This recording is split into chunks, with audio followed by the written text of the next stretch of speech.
दोस्तों मैं राहुल। चलिए आज हम लोग बात करते हैं कि एक जो इमेज आई है मेरे पास में, जैसा आप स्क्रीन पर आप देख सकते हैं, ये जो इमेज है मुझे मेरे एक सब्सक्राइबर ने ये भेजी हुई है इमेज। देश में लग सकता है वित्तीय आपातकाल। तो चलिए आज हम लोग इस पूरी न्यूज को इलेबोरेट करते हैं कि ऐसे ही स्टॉक मार्केट के वीडियोस के लिए चैनल को सब्सक्राइब करें और लेटेस्ट अपडेट और नोटिफिकेशन के लिए बेल आइकन के बटन को प्रेस करें। नमस्कार दोस्तों, मैं राहुल। आज हम लोग इस वीडियो के अंदर कुछ पॉइंट्स को देखेंगे जिसके थ्रू हम लोगों ने जो न्यूज़ का जो एक स्क्रीनशॉट देखा है, तो उस न्यूज़ को हम लोग कैसे डिनाई कर सकते हैं, कितनी गलत है ये न्यूज़। आइए आज हम लोग इन टॉपिक्स को कवर करते हैं। सबसे पहले आज हम लोग देखेंगे कि जीडीपी क्या है मार्केट के अंदर हमारे इंडिया की 2021 के लिए। सीपीआई का क्या रेट चल रहा है, यानी हमारे इंडिया के अंदर इन्फ्लेशन रेट क्या है। डब्ल्यूपीआई होलसेल प्राइस इंडेक्स का क्या परसेंटेज चल रहा है, और अनएम्प्लॉयमेंट रेट किस हद तक बढ़ चुका है या घट चुका है। और हाँ, मार्केट के अंदर इन्वेस्टमेंट अपॉर्चुनिटीज कहां कहां पर, यानी हम लोग मार्केट के अंदर सेंसेक्स, बैंक निफ्टी और हमारा जो बैंक निफ्टी और हमारा जो निफ्टी है उसको हम लोग आज ट्रैक करेंगे इस वीडियो के अंदर। वन बाय वन ले लेते हैं। जस्ट मैं आपको एक पहला इमेज दिखाता हूं कि मूडीज जो है हमारे इंडियन मार्केट के अंदर एजेंसी की तरह काम करती है, जो हमें जीडीपी बताती है, फोरकास्ट जीडीपी बताती है। लाइक वर्ल्ड बैंक हो गया, ये जितनी भी बैंक्स हो गई या फिर बड़े बड़े इंस्टीट्यूशंस हो गए, वो इंडिया की जीडीपी को रिप्रेजेंट करते हैं फ्रॉम दी फैक्ट्स। तो चलिए आज हम लोग बात करते हैं कि भाई ये देश में आपात की स्थिति लगने लायक है या नहीं है। चलिए मूडीज ने क्या कहा है। मूडीज ने इंडिया की जो जीडीपी ग्रोथ है वो फोरकास्ट करी है 2021 के लिए अप्रोक्सीमेटली 12%।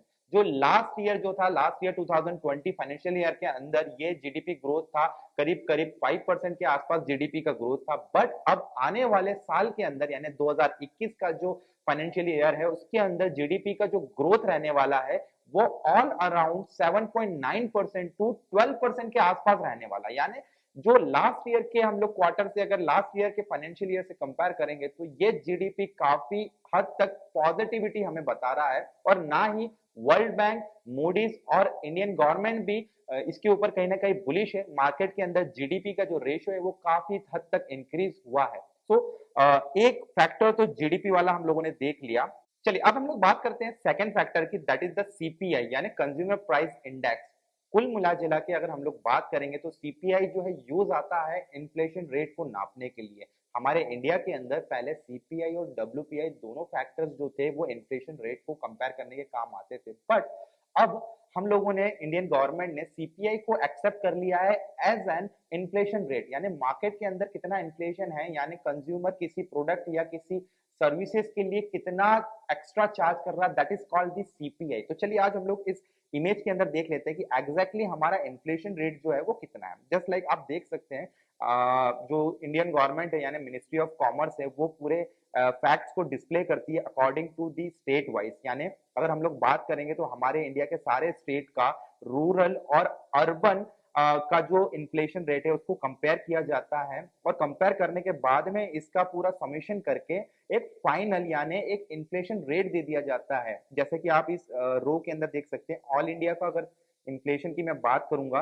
तो अराउंड 5.03% का इन्फ्लेशन रेट जो है वो चल रहा है सीपीआई के अंदर। यानी अगर हम लोग लास्ट ईयर से कंपेयर करेंगे तो लास्ट ईयर जो सीपीआई का जो रेट था वो अराउंड था 4 पॉइंट समथिंग। बट इस साल इस फाइनेंशियल ईयर तक, और ये फैब तक के फैक्ट्स हैं, और फैब तक के फैक्ट्स में 5.03% तक का सीपीआई आपको देखने को मिल रहा है। यानी कहीं ना कहीं मार्केट के अंदर इन्फ्लेशन रेट जो है वो अभी बढ़ रहा है। दैट्स वाई बैंक जितनी भी हमारी आरबीआई जो है रेट्स के अंदर, इंटरेस्ट रेट के अंदर अभी कोई कट डाउन करने का कोई फैसला नहीं लेगी, क्योंकि उन्हें पता है इन्फ्लेशन अगर बढ़ेगा तो हमें इन्फ्लेशन को कंट्रोल करने के लिए कहीं ना कहीं मार्केट के अंदर हमें लिक्विडिटी को थोड़ा सा डिसॉल्व करना होगा, और जिसके लिए इन्फ्लेशन रेट यानी जिसके लिए हमें इंटरेस्ट रेट को कम नहीं करना चाहिए। सो ये गवर्नमेंट का फंडा है। आई थिंक सो मार्केट के अंदर अभी हमारी जो इंडिया की जो स्टेबिलिटी है वो काफी अच्छी है कंपैरेटिवली अदर कंट्रीज।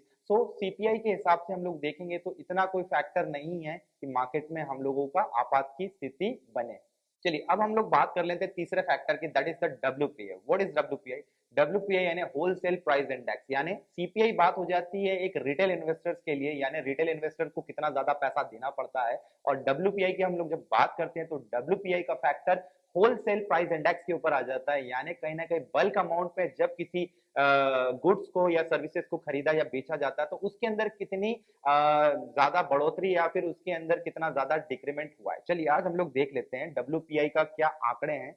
आपके सामने ये स्क्रीन पर आपको डब्ल्यूपीआई के 2018 से लगाकर तो 2021 तक यानी करीब करीब फरवरी तक के ये जो डब्ल्यूपीआई इन्फ्लेशन के जो रेट्स आए हैं, आप देखेंगे कि जुलाई के बाद से डब्ल्यूपीआई के अंदर एक शार्प आपको राइज देखने को मिला है और अभी जो डब्ल्यूपीआई है वो डब्ल्यूपीआई अराउंड करीब करीब 4.17% है फरवरी 2021 के अंदर, यानी ईयर ऑन ईयर का ये डब्ल्यूपीआई जो है यहाँ पर हम लोगों ने इसको देख रहे हैं और ये भी फैक्ट्स गवर्नमेंट की तरफ से हैं। अगर हम लोग 2018 नवंबर की बात करेंगे तो 2018 नवंबर में जो डब्ल्यूपीआई का जो रेट था समवट अराउंड 2.03% था वो जनवरी के अंदर, बट मिनिस्ट्री ऑफ कॉमर्स ने ये डाटा जो है ये रिलीज किए हैं और रिलीज करने पर हमें ये देखने को मिल रहा है कि यानी कहीं ना कहीं आपको महंगाई की मार जो है वो झेलना पड़ रही है।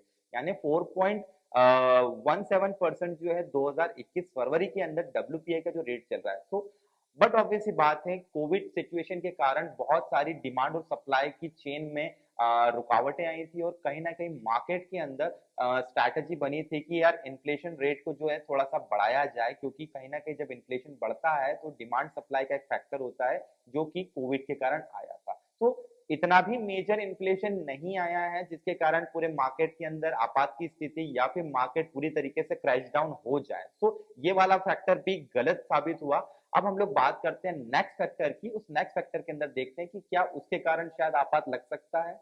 अब हम लोग बात कर लेते हैं सबसे मेन इंपॉर्टेंट टॉपिक की, that is called the unemployment. हाँ, आजकल अनएम्प्लॉयमेंट का जो टॉपिक है काफी काफी काफी हद तक बढ़ चुका है, क्योंकि अगर हम लोग बात करेंगे इंडिया की तो इंडिया के अंदर अनएम्प्लॉयमेंट रेट राइट नाउ जो फरवरी का है 2021 का वो है अराउंड 6.9%, यानी जो पहले करीब काफी अच्छा हुआ करता था, बहुत बड़ा था, लेकिन आफ्टर कोविड सिचुएशन काफी स्टैब्लिश हुई है, यानी 6.9% तक अभी जो है अनएम्प्लॉयमेंट रेट जो है देखने को मिल रहे हैं। अगर हाँ, हम लोग इसको प्रीवियसली कंपेयर करें तो प्रीवियसली ये कहीं ना कहीं जो इंटरेस्ट रेट था यानी जो अनएम्प्लॉयमेंट रेट था वो 7.8% था। यानी आप अगर अनएम्प्लॉयमेंट की बात करेंगे तो अनएम्प्लॉयमेंट धीरे धीरे धीरे धीरे खत्म हो रही है, यानी कहीं ना कहीं ये पॉजिटिविटी की तरफ जा रही है। तो ये जितने भी फैक्टर्स आज हम लोगों ने देखे, यानी हम लोगों ने आज जीडीपी देखा, जीडीपी का जो फोरकास्ट है 2021 के लिए वो पॉजिटिव है।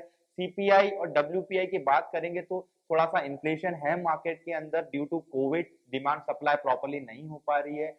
अनएम्प्लॉयमेंट रेट की बात करें तो अनएम्प्लॉयमेंट रेट काफी हद तक सुधरा है, यानी जो न्यूज आज हमारे पास में आई है वो न्यूज पूरी तरीके से फेक है, यानी उसके ऊपर बिलीव करना बहुत ही गलत होगा, क्योंकि रूमर से मार्केट के अंदर रूमर्स बहुत जल्दी स्प्रेड होती है, तो हमें उस रूमर से दूर रहना चाहिए। चलिए अब हम लोग बात कर लेते हैं हमारे मार्केट के लिए कि क्या स्ट्रैटेजी होना चाहिए 2021 के शुरुआती फाइनेंशियल ईयर के अंदर, आपको इन्वेस्टमेंट करना चाहिए या नहीं करना चाहिए। चलिए मैं बात कर लेता हूं कि हमारा जो मार्केट है स्टॉक मार्केट, क्योंकि ऑल दो हमारे वीडियो स्टॉक मार्केट से रिलेटेड होते हैं, इन्वेस्टर्स के लिए क्या चीज प्रिफरेबल है, उन्हें मार्केट के अंदर अभी इन्वेस्टमेंट करना चाहिए या रुकना चाहिए। चलिए मेरे पास में कुछ डाटा है जो मैं आपके साथ में शेयर करना चाहता हूं। मैं जस्ट परफॉर्मेंस है जो हमारे इंडेक्सेस के जो परफॉर्मेंस है वो आपके साथ में शेयर करता हूं।